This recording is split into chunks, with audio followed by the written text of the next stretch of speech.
Mr. Olympia just got charged. His name is Shawn Rhoden. He got charged with rape.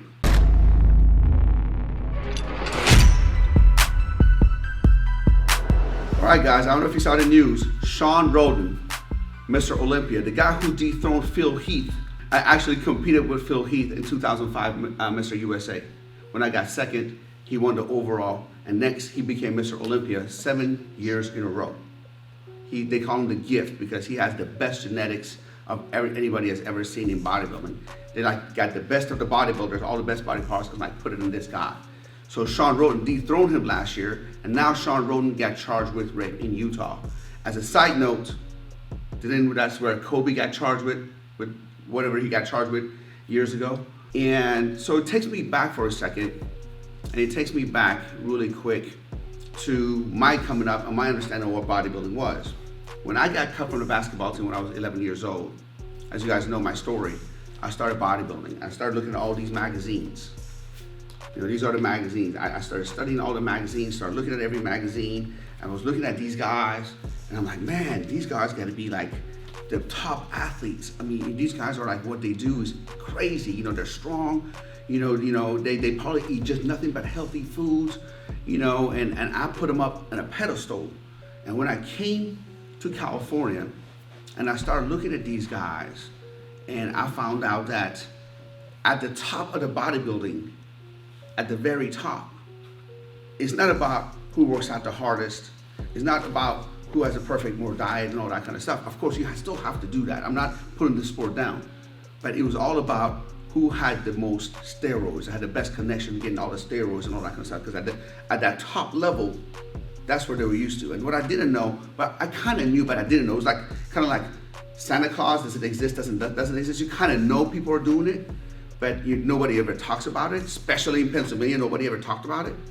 But you came to California, these guys were just taking it out of the gym bags. You went to the bathroom, you saw steroids all over the fucking bathroom. Gold's Gym back in the day, when you walk into Gold's Gym, you see needles everywhere. People just talk about it openly. And I was like, wow. I was like, okay, so these guys, all right. So I was willing to accept that these guys at a higher level are taking steroids, right? I accepted that. But what I didn't know is that one thing we learned in criminology, when I went to criminology, when I took a couple of classes in criminology in Penn State, they talked about once you pass a barrier, the second barrier becomes easier and easier and easier. For example, a lot of people was like, okay, once you start doing drugs, then the next drug becomes easier, next drug that gets easier, next drug, because nobody, I think, went straight for the heroin.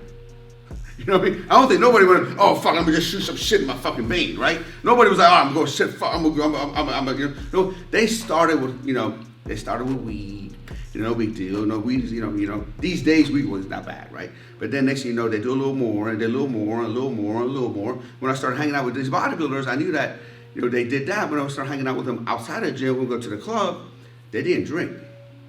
They want to get fucked up calorie free. So they're doing like GHB, ecstasy, cocaine, and all other recreational shit. And I was like, wow. So these guys don't eat just broccoli and, broccoli and chicken breast and protein shakes. So my whole image of it got distorted. I'm not saying every bodybuilder is like that, but there's a lot of them that have done that kind of shit, right?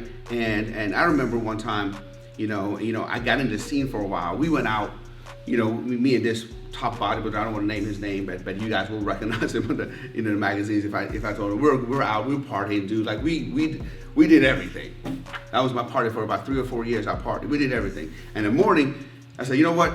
Let me go get a cinnamon roll. He was, no man, don't have that. I'm like, we just did all kinds of shit last night. You mean the cinnamon roll is what's gonna put me in the grave? So the whole image was distorted. Now going back to the rape charge for a second. Let's go back to the rape charge. I'm looking at the facts. Now the girl who claims that she was raped, she's married, and she went to Shawn's hotel room because she said Shawn is her mentor. What? Wait a second, man. Hold up.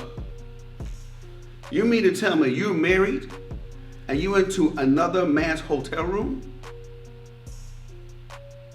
I got a problem with that. Would you like your wife or your girl to go to some man's hotel room? I don't give a fuck what mentor it was. Exactly. Right? I don't give a fuck what mentor. This was a dick mentor. It wasn't no fucking mentor. You know what I mean? So I'm just going out there and I'm saying, like, what the hell happened? Like, oh, I'm married, but I went to your hotel room. I don't care for what it was, but I don't care, man. If my wife went to the hotel room with somebody else, they both will die. It would be that simple. I would go straight fucking crazy. Ain't nobody go nobody's hotel room. I don't give a fuck. So that's one thing. That's one thing that kind of sticks out. And now these days, with the Me Too movement, y'all better be careful. I spoke to you guys before about this shit. I've spoke to you guys before. I've told you guys, man, that one of the biggest mistakes that you can do right now is get caught up with the wrong girl. Because the wrong girl will just straight take you all the way down, and the right girl will take you straight all the way up. Now, even now, these days, you got to be careful what situation you put yourself in. I don't want another woman coming near me in my hotel room, not like that. I need to have 5 other people present. I need to have witnesses. I need to have things. You know what I mean? I tell you right now. I don't want to be put in that position.